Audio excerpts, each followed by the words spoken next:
तो नमस्कार, बे रोक टोक में आपका स्वागत है। जी हाँ, आप ठीक सुना होगा। बिहार में कुत्ता को सिटीजन का प्रमाण पत्र यानी कि देश के एक नागरिक होने का प्रमाण पत्र दिया गया। यह कोई अचंभव नहीं है, ये बिहार के घटना है। आपको मैं सबूत के साथ बताता हूँ। बिहार सरकार ने और जो एसआईआर स्पेशल इंटेंसिव जो रिवीजन जो है उसमें भारत का इलेक्शन कमीशन ने एक नया एक एक किसी शख्स को अपनी रेसिडेंशियल सर्टिफिकेट दिया गया, यानी कि उस एसआईआर पे मान्यता के लिए नाम है दोगी बाबू, यानी कि कुत्ता दोगी बाबू। ये जो है स्पेशल एसआईआर में जो है शामिल किया गया। ये है पटना का रहने वाला है। ये प्रमाण पत्र BRCCO/2025/159333581, ये उसका प्रमाण पत्र के सर्टिफिकेट नंबर है, दिनांक 24/7/2025। इस सर्टिफिकेट में ये कहा जाता है, जनाब, प्रमाण किया जाता है कि दोगी बाबू, पिता का नाम कुत्ता बाबू, माता का नाम कुतिया देवी, ग्राम मोहल्ला कौली चक, वार्ड संख्या 15, डाकघर मसौड़ी, पिन कोड 804452, थाना मसौड़ी, प्रखंड मसौड़ी, अनुपखल मसौड़ी, जिला पटना, राज्य बिहार के स्थायी निवासी हैं। दोस्तों, अजीब सा नहीं लगता आपको? एक कुत्ता को पीआरसी यानी कि परमानेंट रेसिडेंशियल सर्टिफिकेट दिया गया। असम में कई लोगों को जो है उखाड़ के फेंक दिया गया, और ये है सत्ता की नशा, पॉलिटिकल पावर। असम में, मणिपुर में कल जब इलेक्शन होंगे तो इसी तरीके का कहीं अजूबा नायाब दिखाई देगा। अजूबा नायाब, ये भारतीय जनता पार्टी ऐसे कुछ काम कर सकता है। भारतीय जनता पार्टी है जो एक नया चीज़ आपको पेश किया जा सकता है। ये देखो दोस्तों, ये कोई मजाक वाली चीज नहीं चल रहा था। ये बहुत हकीकत में जो है बिहार में SIR यानी कि स्पेशल इंटेंसिव रिवीजन, मैंने बहुत पहले मैंने इसके बारे में मैंने अब लोगों को जानकार दिया था कि SIR, जब ये इलेक्शन कमीशन क्यों इन प्रोग्रेस उनकी वेबसाइट में बता रहा था। मैं इसी चैनल में आप कुछ दिन पहले की वीडियो निकाल करके देख लेना, वो जानकारी मैंने दिया था।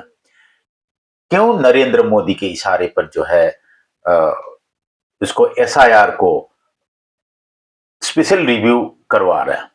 ये दोस्तों, अगर जानना है, अगर चीज को समझना है तो आपको ध्यान से सुनना पड़ेगा। ये बहुत गहरा साजिश, गहरा चाल। This is a conspiracy against this countries citizen. आपने एक कुछ साल, 5-10 साल पहले आपने सुना होगा कि असम में 2014 से पहले CAB यानी कि सिटीजन अमेंडमेंट बिल वास्तविक में किस लिए लेकर के आया था?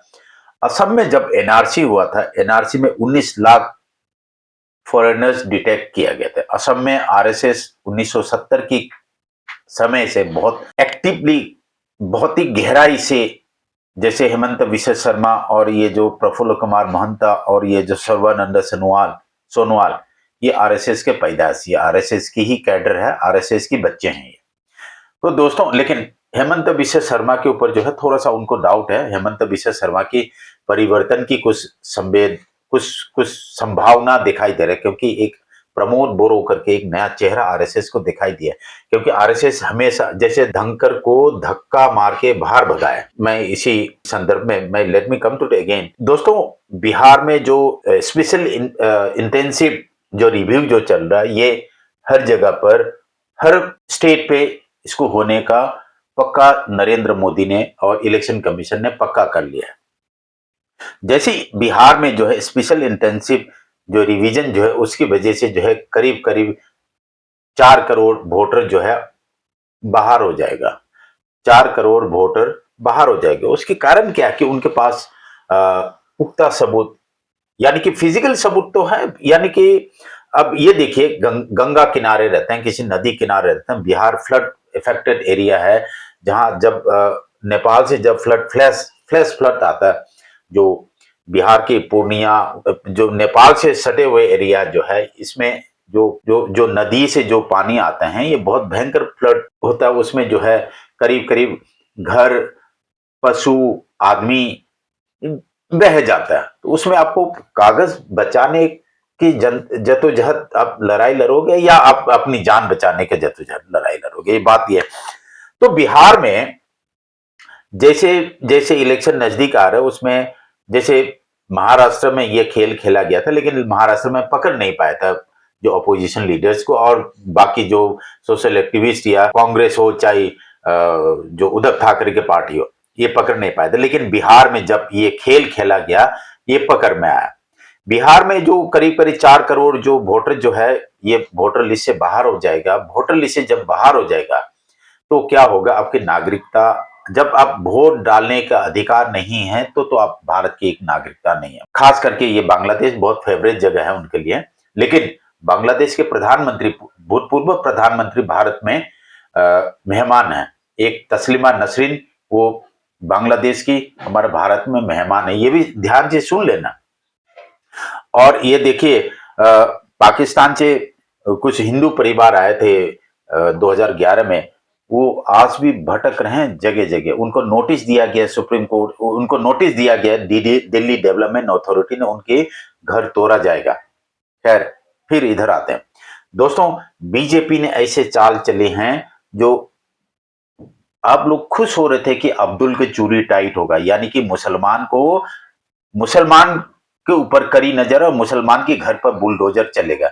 नहीं, मुसलमान एक बहाना है, और जो बुलडोजर चलेगा या जो सिटीजनशिप, जो आपकी नागरिकता जो छीनेगा, वो ओबीसी, अदर बैकवर्ड क्लास, जैसे अपने आपको बड़ी फॉरवर्ड क्लास समझते हैं। नरेंद्र मोदी ने आपको बेवकूफ बनाया था, मैं ओबीसी बोल करके। नरेंद्र मोदी कोई ओबीसी नहीं है, वो बनिया से आता है।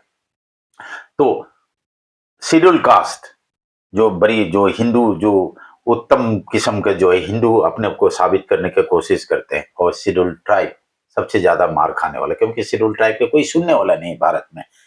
तो दोस्तों, असम का इलेक्शन होगा, उसके बाद उत्तर प्रदेश के इलेक्शन होगा, उसके बाद मणिपुर के इलेक्शन होगा, और इलेक्शन ही इलेक्शन है। India is a festival of democracy, incredible होता है, यानी कि लगातार चलते रहता है।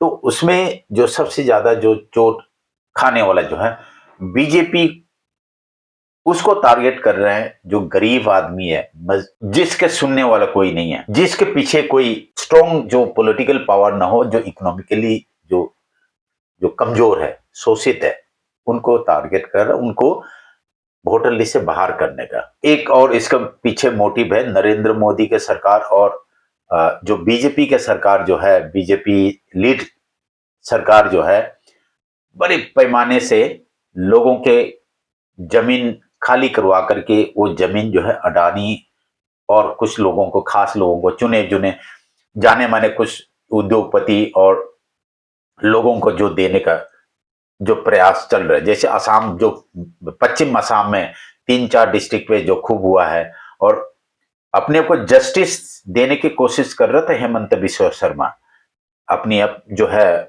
उसको जायज ठहराने की कोशिश कर रहा था, जो जमीन खाली करवाने का, बुलडोज करने का, जो मुसलमानों के घर को बुलडोज करने का।